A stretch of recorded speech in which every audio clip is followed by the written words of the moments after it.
നമസ്കാരം. പുതിയ വീഡിയോയിലേക്ക് സ്വാഗതം. അമേരിക്കയിൽ ക്രിപ്റ്റോ കറൻസിയുടെ പേരിൽ തട്ടിപ്പ് നടത്തി കൊടും കുറ്റവാളിയായി മുദ്രകുത്തപ്പെട്ട അലക്സേജ് വർക്കലയിൽ നല്ല സുന്ദര സുഭിക്ഷമായ ജീവിതം നയിച്ചുകൊണ്ട് ഹോം സ്റ്റേയിൽ താമസിച്ചു വരികയായിരുന്നു. കുടുംബത്തോടൊപ്പം ചില സമയങ്ങളിൽ വന്ന് താമസിക്കുന്നതിനായി ഒരു വീട് തന്നെ സോയാവില്ല എന്ന ഹോം സ്റ്റേ എടുത്ത് അവിടെ താമസിക്കുകയായിരുന്നു. 5 വർഷത്തേക്കാണ് ഈ ഹോം സ്റ്റേ അയാൾ സ്ഥിരമായിട്ട് എടുത്തിട്ടിരുന്നത്. ഓരോ വർഷവും 5 ലക്ഷം രൂപ വീതം ഈ ഉടമയ്ക്ക് നൽകിക്കൊണ്ടിരുന്നു. വല്ലപ്പോഴും ഒരു 3-4 മാസം വന്ന് താമസിക്കും. വളരെ അച്ചടക്കത്തോടു കൂടിയുള്ള ജീവിതം, വളരെ ദാരിദ്ര്യപൂർണ്ണമായിട്ടുള്ളതുപോലെ ജീവിതം. സ്വയമായി ഭക്ഷണം പാകം ചെയ്ത് ജീവിക്കുന്നു. ഒരു സ്കൂട്ടർ ഉള്ളതാണെങ്കിൽ അതൊരു സെക്കൻഡ് ഹാൻഡ് സ്കൂട്ടറൊക്കെയാണ്. ഇങ്ങനെ വളരെ ദാരിദ്ര്യത്തോടു കൂടി വളരെ പാവപ്പെട്ടവനെ പോലെ ജീവിച്ച് കഴിയുകയായിരുന്നു. ഓരോ വർഷവും 5 ലക്ഷം രൂപ പക്ഷേ ആ ഉടമയ്ക്ക് നൽകിക്കൊണ്ടിരുന്നു. എന്നിരുന്നാലും ഈ ഹോം സ്റ്റേ കൈവിട്ടു പോകരുതെന്ന് ഇയാൾക്ക് ഉദ്ദേശമുള്ളതുകൊണ്ട് സ്ഥിരമായിട്ട് അയാൾ ഹോം സ്റ്റേ 5 വർഷത്തേക്ക് എടുത്തിടുകയാണ് ചെയ്തിരുന്നത്. വല്ലപ്പോഴുമൊക്കെ ഫാമിലിയോടൊപ്പം വന്ന് താമസിക്കുകയും ചെയ്യും. ഈ അടുത്ത കാലത്ത് വന്ന് താമസിച്ചു തിരിച്ചു പോയതിനു ശേഷം ഈ കഴിഞ്ഞ ദിവസങ്ങളിൽ തന്നെ ഫാമിലിയോടൊപ്പം വന്നു തിരിച്ചു പോകാനിരിക്കെ വളരെ ശ്രദ്ധാലുക്കളായിട്ടുള്ള കേരള പോലീസിന് ഒരു വലിയ സല്യൂട്ട് അടിക്കുകയാണ്. ഈ കൃത്യത്തിൽ പങ്കെടുത്ത ഓരോരുത്തർക്കും അഭിനന്ദനങ്ങൾ അറിയിക്കുകയാണ്. തിരിച്ചു പോകാം എന്നുള്ള ഉദ്ദേശത്തിൽ നിന്ന ഈ അലക്സേജിനെ കൃത്യമായ ഇടപെടലുകളോടുകൂടി കേരള പോലീസ് തൂക്കി.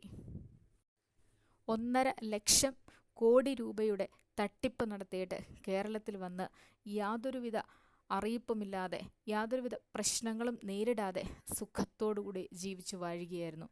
എത്ര തന്നെ പറഞ്ഞാലും കേരളത്തിൽ നിന്ന് ഒന്ന് പോയിരുന്നെങ്കിൽ ഇയാളെ പിടിക്കാൻ സാധിക്കുമായിരുന്നില്ല. തക്ക സമയത്ത് കൃത്യമായ ഇടപെടലോടുകൂടി പോലീസ് ഇവരെ പൊക്കുകയാണ് ചെയ്തത്. പോലീസ് അലക്സേജിനെ അറസ്റ്റ് ചെയ്യാനായിട്ട് അലക്സേജ് ആണോ എന്ന് ഉറപ്പിക്കാൻ ഹോം സ്റ്റേയിൽ ചെന്ന സമയത്ത് ഇയാൾക്ക് ചെറുതായി മണത്തു. പോലീസാണ് എത്തിയിരിക്കുന്നതെന്ന്. ഉടൻ തന്നെ ഇയാളുടെ കയ്യിലുണ്ടായിരുന്ന 500-ൻ്റെ വലിയൊരു കെട്ട് പോലീസിന് നേരെ നീട്ടി വാഗ്ദാനം ചെയ്തു. ആ നോട്ടുകെട്ടുകൾ കണ്ടെങ്കിലും പോലീസ് തങ്ങളിൽ നിന്ന് മാറിപ്പോകട്ടെ എന്ന് കരുതി. പക്ഷേ ഒരു പണത്തിനും കേരള പോലീസിന് പണം കണ്ടാലൊന്നും ഒരു രീതിയിലുമുള്ള ചഞ്ചലിപ്പും ഉണ്ടാവുക ഇല്ലെന്ന് ഊട്ടി ഉറയ്ക്കുന്ന രീതിയിൽ പോലീസുകാരൻ അതിനെ നിഷ്കരണം അപ്പോഴേ തന്നെ നിരസിച്ചുകൊണ്ട് താൻ ഇപ്പോൾ വരാം എന്ന് വളരെ മാന്യമായി പറഞ്ഞുകൊണ്ട് പുറത്തിറങ്ങുകയും അടുത്ത പോലീസ് മേധാവികളെ അറിയിക്കുകയും കൃത്യമായ അവർ രംഗത്ത് വരികയും കൃത്യമായ ഇടപെടലോടുകൂടി ഈ അലക്സേജിനെ അറസ്റ്റ് ചെയ്യുകയും ഉണ്ടായത്. കറൻസിയുടെ വലിയൊരു തട്ടിപ്പ് അമേരിക്കയിൽ നടത്തിയതിനു ശേഷമാണ് ഇയാൾ നല്ല ആഡംബരത്തോടുകൂടി കേരളത്തിൽ വന്ന് ഇവിടെ കഴിയുന്നത്. പക്ഷേ പുറത്ത് കാണത്തക്ക രീതിയിലുള്ള യാതൊരുവിധ ആഡംബരങ്ങളും ഇയാൾക്ക് ഇല്ലായിരുന്നു എന്ന്. അതുകൊണ്ട് തന്നെ ഇയാളെ ആരും സംശയിക്കുകയുമില്ല. വിദേശികൾക്ക് ഇത്തരത്തിൽ വന്ന് കേരളത്തിൽ കഴിഞ്ഞുകൂടുന്നതിന് യാതൊരുവിധ നിയന്ത്രണങ്ങളുമില്ലേ?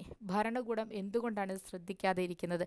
ഇന്റർപോൾ അന്വേഷിച്ചുകൊണ്ടിരുന്ന ഇത്രയും കൊടും കുറ്റവാളി ഇത്രയും നാൾ എങ്ങനെയാണ് ഈ കേരളത്തിൽ കഴിഞ്ഞുകൂടിയത്? അതും വർക്കല പോലെയുള്ള ടൂറിസ്റ്റുകൾ വന്നു പോകുന്ന ഈ സ്ഥലങ്ങളിൽ ഇവർക്കൊക്കെ സുരക്ഷിതമായി കഴിയാനായിട്ട് കഴിയുന്നത് എന്തുകൊണ്ടാണ്?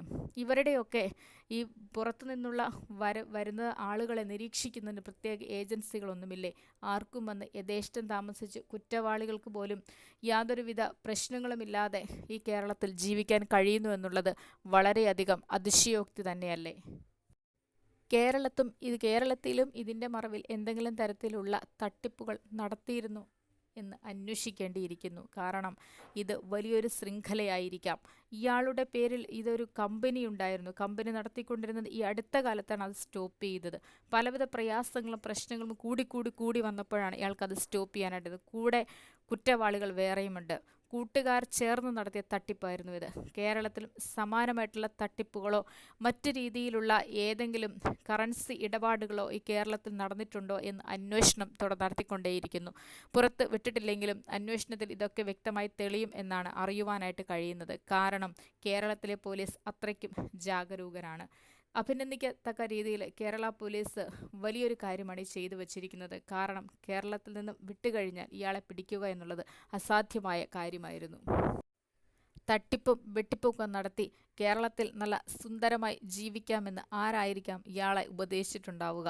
അല്ലെങ്കിൽ കേരളം പോലെയുള്ള ഒരു ദേശം എങ്ങനെയായിരിക്കാം തിരഞ്ഞെടുത്തിട്ടുണ്ടാവുക? ഇയാളെ അത് ചോദ്യം ചെയ്ത് മനസ്സിലാക്കേണ്ടിയിരിക്കുന്നു. കാരണം കൊടും കുറ്റവാളികൾക്ക് സുരക്ഷിതമായി താമസിക്കാനുള്ള ഒരിടമായി കേരളത്തിന് കഴിയും, അല്ലെ കേരളത്തിൽ ഇതിന് സാധിക്കും എന്നുള്ള തെറ്റായ ഒരു പ്രവണതയല്ലേ ഈ കണ്ടത്? തെറ്റായ ഒരു വഴിതിരിക്കലല്ലേ ഈ കണ്ടതെന്ന് സംശയിക്കേണ്ടിയിരിക്കുന്നു. കൊടും ക്രിമിനലുകളായിട്ടുള്ള ആളുകൾ അനേകം കൂടിക്കൊണ്ടിരിക്കുന്ന ഈ കേരളത്തെ തന്നെ ഇയാൾ സെലക്ട് ചെയ്യുന്നതിന് പിന്നിലും എന്തെങ്കിലുമൊക്കെ കാരണങ്ങൾ കാണുകയില്ലേ? കേരളം അത്രമാത്രം ലോകരാഷ്ട്രങ്ങൾക്ക് മുൻപിൽ അതപ്പതിച്ചോ എന്ന് സംശയിക്കേണ്ടിയിരിക്കുന്നു.